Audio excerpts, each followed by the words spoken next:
support the truth. Don't look away.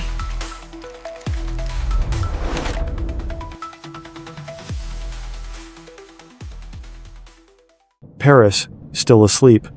The sun hasn't yet touched the glass pyramid of the Louvre. It's 6:42 a.m., Charles de Gaulle Airport. A man in a gray hoodie, his passport trembling in his hand, steps toward security. Behind him, calm, precise, two plainclothes officers close in. For a heartbeat, the hum of the terminal vanishes. Then a metallic click, clean and final. Antoine Delmas, one of them says, "You're under arrest for the Louvre robbery." He doesn't resist. For the first time in days, he feels almost calm, as if the chase ending was part of the plan. No outburst, no panic, just a slow, resigned exhale. Around him, travelers freeze mid-step. Somewhere, a boarding announcement drones through the speakers, a surreal soundtrack to the fall of a man who, days earlier, had walked through the Louvre like a ghost. It had taken them 7 minutes, 7 impossibly fast, calculated minutes to lift jewels once worn by queens and empresses, and to vanish into Paris's morning haze. Now, as officers lead him away, the question hangs heavy over France. How did 4 men, disguised as construction workers, outsmart the world's most famous museum? And what happened to the royal treasures of France? And how, in 7 minutes, did they change the way France saw itself?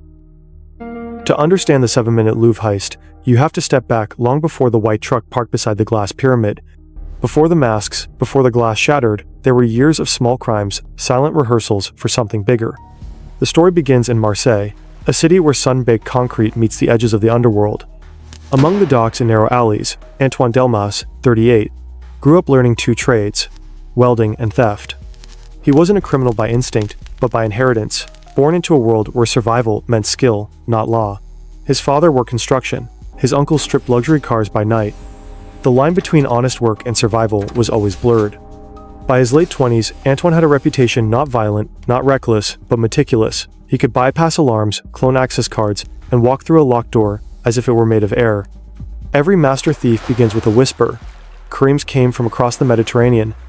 That precision caught the eye of Karim El-Hadi, an Algerian-French smuggler known for moving stolen art across the Mediterranean. Karim wasn't after cars or cash. He was after legacy pieces, artifacts, sculptures, gemstones, things that carried history in their silence. In 2024, Karim's network began whispering about something different. The Galerie des Apollons, a wing of the Louvre displaying the French crown jewels, was being renovated. For months, scaffolding would obscure sections of the facade, and construction crews would come and go, the perfect camouflage. Karim assembled a small team. Delmas, the planner and technician. Rachid Belhouen, a former electrician from Lyon with a record for alarm tampering. Luc Le Couteau Perrin, a street thief turned driver. And a 4th man, still unnamed in police reports, the ghost of the group. They spent weeks observing guard rotations, delivery schedules, and blind spots. Security cameras were outdated, partly disabled by ongoing maintenance. Museum staff believed they were seeing the same contractors day after day, fluorescent vests, hard hats, ID badges that looked legitimate at a glance. No one noticed the subtle rehearsals, a timing test here, a mock drill there. Karim's men moved through the Louvre like shadows of ordinary life. By early October 2025, everything was in place, the forged access cards, the equipment, the timing down to the second.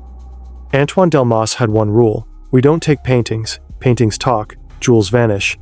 And so, they chose the emerald necklace of Napoleon III, the diamond tiara of Empress Eugénie, and the royal diadem of Marie-Amélie pieces that once touched the very skin of France's monarchs. They didn't just want riches. For them, the jewels weren't money, they were proof that even empires could be fooled. They wanted to humiliate a symbol of power. The headlines hit like a siren. Paris woke, not to the sound of alarms, but to silence. When news of the Louvre heist broke on the morning of the 19th of October 2025, France froze. By 9 a.m., the museum was sealed off by gendarmes in navy uniforms. Tourists corralled into the courtyard under a pale Paris sky. Inside, shattered glass glittered like frost on the marble floor of the Galerie d'Apollon. 8 display cases had been breached with surgical precision. It looked less like chaos, more like choreography. Every cut, every motion, rehearsed to perfection. There were no alarms, no alerts, just silence. Lead investigator Commissaire Isabelle Vautrin arrived before noon, her heels echoing against the marble. She had worked major art thefts before, but this was different. This was national humiliation. The Louvre was supposed to be impenetrable, protected by sensors, lasers, guards, and motion detectors, and yet, someone had bypassed it all with what appeared to be nothing more than construction tools. The first clue came from a maintenance log. A delivery scheduled at 6 a.m. that morning had never actually existed. The sign-in sheet showed 4 names, all forged. Security footage revealed 4 men in orange vests pushing tool carts through a service corridor. Their faces were hidden by masks and helmets. 7 minutes, 22 seconds, Vautrin muttered, watching the timestamp. That's all it took. The burglars moved like clockwork, one disabling the nearest camera, another cutting through the reinforced glass of the jewel cases, the third collecting items into velvet bags, and the last monitoring a stopwatch. They vanished through the same service entrance, leaving behind only a broken latch and a single droplet of blood on the floor near a window frame. That drop would change everything. Vautrin stared at it under fluorescent light, one crimson dot on marble, the only mistake in a masterpiece. Within 48 hours, forensic analysts at the Central Office for Combating Trafficking of Cultural Goods, OCBC, matched the DNA to Antoine Delmas. Previously charged for a high-end burglary in Marseille in 2016, his profile hadn't been active in years until now.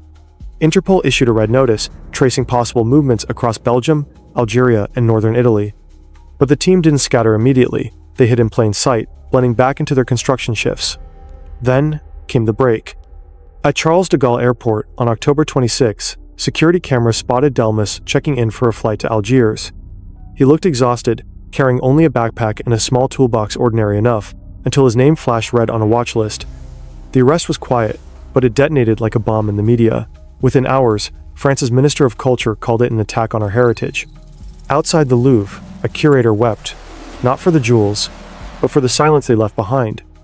Outside the museum, a curator wept not for the jewels, but for the silence they left behind. Some said his capture was luck, others whispered he wanted to be caught. Meanwhile, a second suspect, Luc Perrin, was captured in the suburbs of Saint-Denis, hiding in a storage unit filled with counterfeit museum badges and half-melted glass from the jewel displays. But 2 men were still missing, Karim El-Hadi and the unidentified 4th member. Police suspected they had already fled through Spain, carrying the disassembled jewels toward Africa's black market routes. Weeks later, investigators tracked encrypted messages exchanged between art dealers in Algiers and Bamako, references to the Green Fire, a likely nod to Napoleon's emerald necklace. But nothing concrete surfaced. No jewels, no leads. Just fragments of broken prestige. But glory doesn't return, it has to be rebuilt. France wanted its glory back, but the deeper they dug, the clearer it became. This was never just a robbery, it was a message, deliberate, surgical, poetic, in its defiance. By the time the trial began, the jewels had become ghosts, and France wanted to exorcise them. The trial of the century, as the French press called it, began on the 3rd of March 2026, in Paris's Tribunal Judiciaire, a courthouse older than some nations. The steps outside were lined with reporters, cameras, and protesters waving signs that read, "Où sont nos joyaux? Where are our jewels?" Inside, the atmosphere was thick anticipation, mixed with embarrassment. France's cultural pride had been stolen in broad daylight, and now the court was expected to deliver more than justice. It had to restore dignity. Antoine Delmas, pale and calm, entered the courtroom flanked by guards. He wore a plain blue shirt, hair cropped short, his expression unreadable. He looked less like a thief, more like a man waiting for his confession to be heard. Next to him sat Luc Perrin, his accomplice, twitching nervously as cameras flashed. The other 2, Karim El-Hadi and the unnamed 4th man, remained fugitives, ghosts in the machinery of Interpol's red notices. The prosecutor, Claire Duval, opened with precision. This was not a spontaneous act of greed, it was an operation designed to mock the French Republic, a theft of history, not of property. She played the footage, 4 men in orange vests walking through the Louvre's silent corridors. The screen flickered with timestamps 6 hours 12 minutes and 4 seconds, 6 hours 13 minutes and 10 seconds, 6 hours 18 minutes and 56 seconds. Then, darkness. The defense stayed silent. There was nothing to say. Forensic experts testified about the single drop of blood, the recovered glass shards, the fake ID cards printed on genuine museum templates. An OCBC analyst presented data showing that Delmas's phone had pinged near the Louvre at the time of the heist, contradicting his alibi of being on site at a renovation in Boulogne. The courtroom gasped when Vautrin, the lead investigator, revealed a final photograph, a damaged tiara fragment, recovered in a scrapyard near Saint-Denis. A faint engraving inside read, Eugénie, 1856. Delmas finally spoke. His voice was quiet but steady. "You think you protect history," he said, "but you lock it behind glass. We only took what you'd already forgotten." He paused, looking up at the ceiling. You worship what you can't touch and forget what you can. For a heartbeat, even the marble seemed to listen. The room froze. For a moment, even the judge seemed unsure whether to feel rage or pity. Outside, a crowd chanted justice for France. Inside, silence was the only verdict that mattered. After 5 weeks of testimony, the verdict came on the 14th of April, 2026. The courtroom fell silent as the judge read. Antoine Delmas, guilty of organized theft of national cultural property, sentenced to 18 years in prison with no possibility of parole for the first 12. Luc Perrin, guilty of complicity and obstruction, sentenced to 10 years. There was no applause, no relief, just the slow hum of cameras and the shuffle of feet on marble. France got its justice, but not its jewels. Some victories feel like losses that learn to stand upright. The crown jewels of France, once glittering beneath the chandeliers of the Galerie d'Apollon, remain missing. Their absence hung over the trial like a ghost. And as Delmas was led away, a journalist shouted, "Where are they now?" Delmas turned, a faint smirk crossing his face. "You're still looking in the wrong place," he said. It was the last time he ever spoke to the press. The 7-minute Louvre heist became one of the boldest art crimes of the 21st century, not only for its precision, but for the wound it left in France's cultural identity.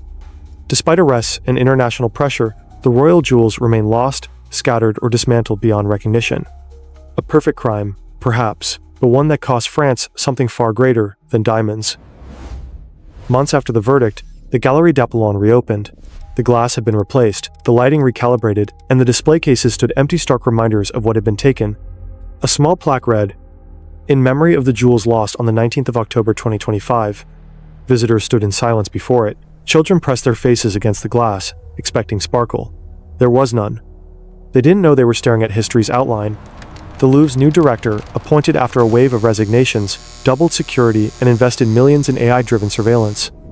Yet no technology could fill the void, left by what was gone, not the objects themselves, but the sense of invincibility they represented. In Marseille, Delmas's mother refused interviews. She told one reporter quietly, "He wasn't evil, he just wanted to be seen."